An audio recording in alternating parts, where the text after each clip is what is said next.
if you don't have yourself prepared, the world doesn't care. And if taxes are going to go up or down, or inflation is going to go up or down, and how does that matter for someone trying to prepare for the future?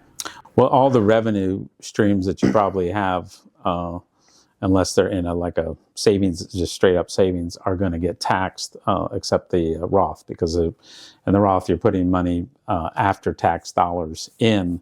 So when you come out, it's not costing you anything. You can get it free. The same thing with an IUL. You're putting after tax dollars into that IUL. So life insurance is one of the best things because it doesn't get taxed. So if like I have a life insurance policy, so when I die, my family gets that money tax free. Nobody can touch that. When you have a 401k, that's a way to deduct taxes today, but you're going to pay when that money comes out. So that's another reason why, if you keep adding into that, then you're going to incur a huge tax liability. And the more money that is, the more money you make at that point.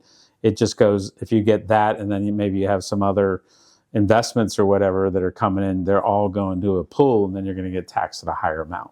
Another thing you got to really be aware of, and you want to take care of that when you're younger, is your health.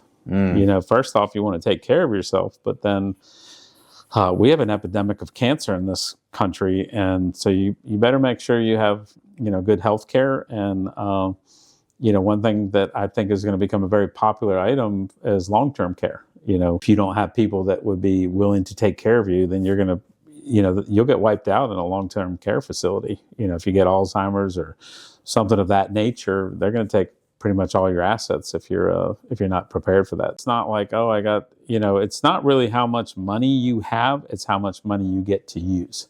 Like if you have, let's say, $100,000 a year coming in, that means you would have to have about $1.5 million probably conservatively in a bank account in order to get $100,000 without touching the principal every year. So if you have $100,000 of residual or ongoing income, that's good, because you have to have $1 million some odd dollars saved up.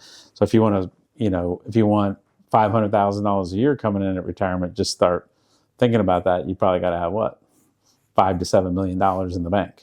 And you might be making that kind of money at your job, but once you quit your job, you're not going to make that anymore. So then what are you going to make from whatever you have saved up? Wow. It really puts it in perspective.